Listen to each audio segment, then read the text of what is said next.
Greetings, everyone. This is Rock and Roll Stock Action with another installment of Mutant Monday. This time we got another villain spotlight. This time on the Marauders. Now, for the purpose of this, we will not be discussing the current iteration of the Marauders. That is Captain Kate Pride and her ship's crew, as they are not villains. They are now an official X team. So, what we will be discussing, however, are the various incarnations of Mr. Sinister's hit squad. So the overview of them is, like I said, they're usually a hit squad of sorts for Mr. Sinister. Back in the Victorian era, there was a group of criminals were hired by, Nathaniel Essex to kidnap injured and deformed people for for Essex to run experiments on. Now, the most prominent lineup of the Marauders is the lineup that created Mutant Massacre. They were actually put together and led to the tunnels after a retcon by none other than future X-Man Gambit. However, Gambit did not know what was going to go down, and actually did try to save people who he could, but only managed to save the young Morlock girl named Sarah, who would later grow up to become the Morlock Marrow.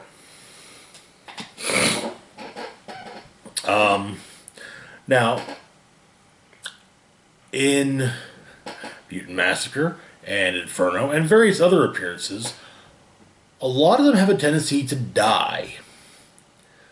In fact, some of them have died multiple times over. And yeah, I know, in comics that's nothing new. But this is actually one of those few times where it's like, there's a reason for them dying so many times. That's basically that Sinister clones them. He has genetic material of them on hand, and, well, oh, gee, Scalp Hunter died. Guess I'll clone a new one.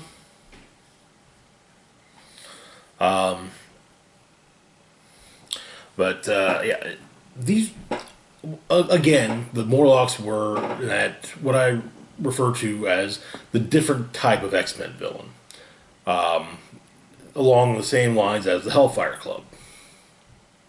The Hellfire Club was all about amassing power, financial, political,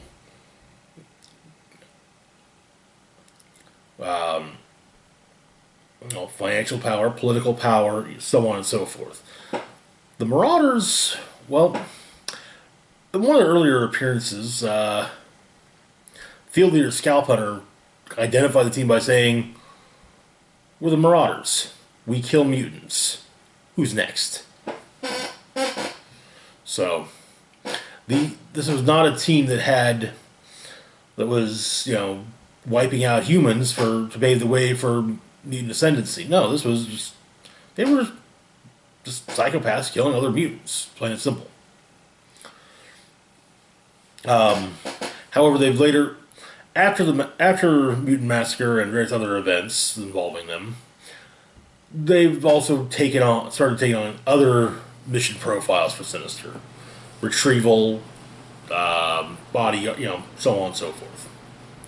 So the team lineups. Now, the primary and most well-known lineup, or the original lineup, so to speak, consists of, obviously, Mr. Sinister, who was always the shadowy, the leader in the shadows. Though he would actually be named as their leader after Mutant Massacre.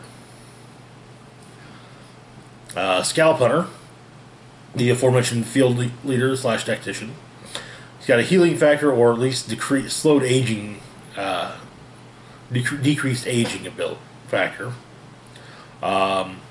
He also has technomorphic powers, which allow him to make weapons from practically anything. And he carries potential components all over his body armor.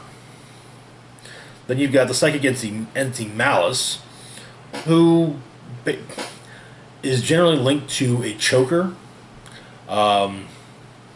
and as such will possess a person wearing said choker. Uh, Most famously, she possessed Polaris, on-off member of both the X-Men and X-Factor, as well as the daughter of Magneto. Later, she would be reborn as a digital entity, via which she was able to possess Omega Sentinel, Queen Shenapar. Then we had Sabretooth. I mean, it's Sabretooth, you know? Now, an interesting point about Sabretooth being in the team,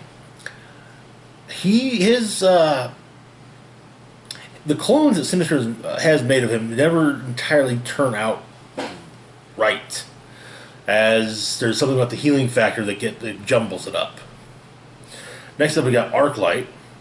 She's got super strength, and she can generate seismic shock waves through physical contact.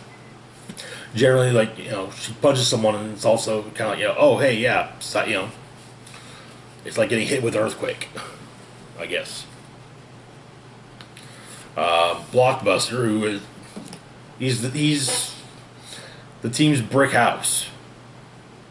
Also, he was, I think he was one of the Marauders who actually died in Mutant Massacre, though. If not, he did die. He did end up getting killed in Inferno, and again in Messiah Complex as well. In fact, technically speaking, he got killed before Messiah Complex, because the X-Men stumble upon his dead body early in the first part of the story. Next up, you got Harpoon, who's an Inuit. He can charge objects with bioenergy, kind of similar to what Gambit does. When it comes to what obviously favors, though, he prefers a 20-pound or 9-kilogram barbed harpoon, hence the name. Then there's Prism, who has a crystalline body, and with his crystalline body, he can deflect or reflect most energy attacks. However, physical attacks pretty much are fatal to him. As, yeah, he has a crystalline body, but it's also a very brittle crystalline body. So, one punch, and he's shattered. Next up is Riptide. Riptide can basically kind of spin his body around at super speed, and he also generates a resin from his skin, which he uses which calcifies, and he turns into shurikens, which he then flings out through the vortex he's creating. Next up is Scrambler, who can, through physical contact, manipulate biogenetic, electromagnetic, or even techno-mechanical power systems, such as mutant powers. Vertigo, a savage land mutate who can psionically induce, vertigo. The Messiah Complex lineup included a lot of the classic members, as well as Gambit, who had left the X-Men previously after a brief stint as the Horseman of Death for Apocalypse. Lady Mastermind, the daughter of Brotherhood founder Mastermind, who actually betrayed the X-Men and ended up joining the Marauders. Mystique, Sunfire, who also had just recently been a Horseman of Apocalypse, and previously mentioned Omega Sentinel, who was at that point in time possessed by Malice. Omega Sentinel has various nanotech enhanced abilities: strength, speed, durability, weapon generation, healing. Yeah, the nanotech does a lot for her. So yeah. Also, longtime leader of the Acolytes, Exodus, was a part of the Marauders during this time period. Centuries-old mutant with telepathic and telekinetic powers, and also the ability to teleport and heal, and age at an extraordinarily slow rate. After the events of Schism, there was a brainwashed Marauders lineup, which included the main differences here are the inclusion of the mutant Chimera, who's an extra-dimensional telepath who can also create ectoplasmic energy dragons that can strike in both physical and metaphysical manners. So they can affect someone both on the physical plane or, like, say, on the astral plane. Also on the brainwash team was presumably a clone of Vanisher, who at that point had been killed. Vanisher being a teleporter who was a long-time member of the Brotherhood, as well as a reluctant member of Cyclops' X-Force Black Ops team. There was a clone lineup that Magneto reprogrammed to use it at his own discretion, seemingly destroying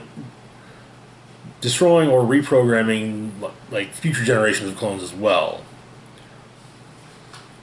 Then came the all new, all different lineup, which I want to say popped up during one of the first arcs of Extraordinary X-Men. But again, Mr. Sinister, Chimera was back. Ares, who has the horns and hindquarters of a ram, but is actually not related to, in any way, shape, or form, to the Zodiac group. Azimuth, who can create a very powerful black hole or singularity in her mouth. That sounds really bad no matter how you say it. I tried to find each way, yeah. But apparently this black hole or singularity is strong enough to actually disrupt Nightcrawler's teleportation. And then there's Coda. There wasn't really much said about him, except that Coda is mummified and has a forked tongue.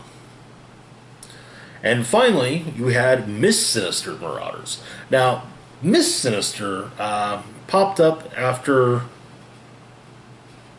the point at which it seemed Mr. Sinister was dead. Like, dead. Officially no more. She dead. Or he dead.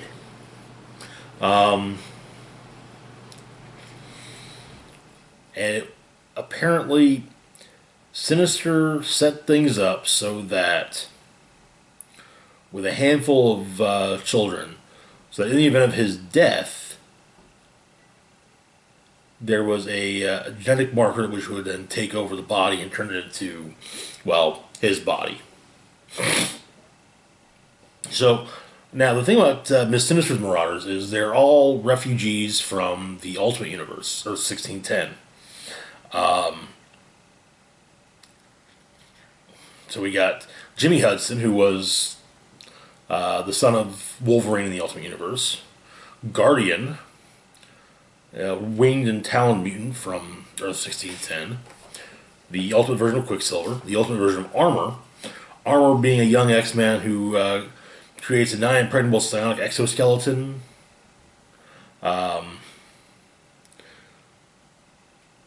She first showed up during Joss Whedon's run of on Astonishing X-Men. Then there was Mach 2, who has magnetokinesis, magnet powers. And the ultimate version of Malice, who, instead of being linked to a choker, is linked to a necklace. Malice briefly Ultimate Malice briefly possessed regular Polaris, though when Polaris realized what was going on, she fought back and managed to resist the hold. Eventually, the entire lineup would die off. Jimmy Hudson was actually in the first time that the Miss Sinister's Marauders encountered the time displaced original 5 X-Men. Jimmy Hudson ended up joining the team. And then afterwards, the rest of the Marauders continued under Miss Sinister's leadership until and were even kind of her henchmen during the whole Mother Vine thing with the inverted version with Havoc, who had been inverted, Emma Frost, and Bastion. However, the remaining members of the team got killed by Miss Sinister. Anyway, that's it for now. As always, feel free to like, share, and subscribe. Links to my Facebook, Twitter, Patreon, and PayPal can be found in the search box down below. This is Rock and Roll Spock signing off, saying live long and rock hard.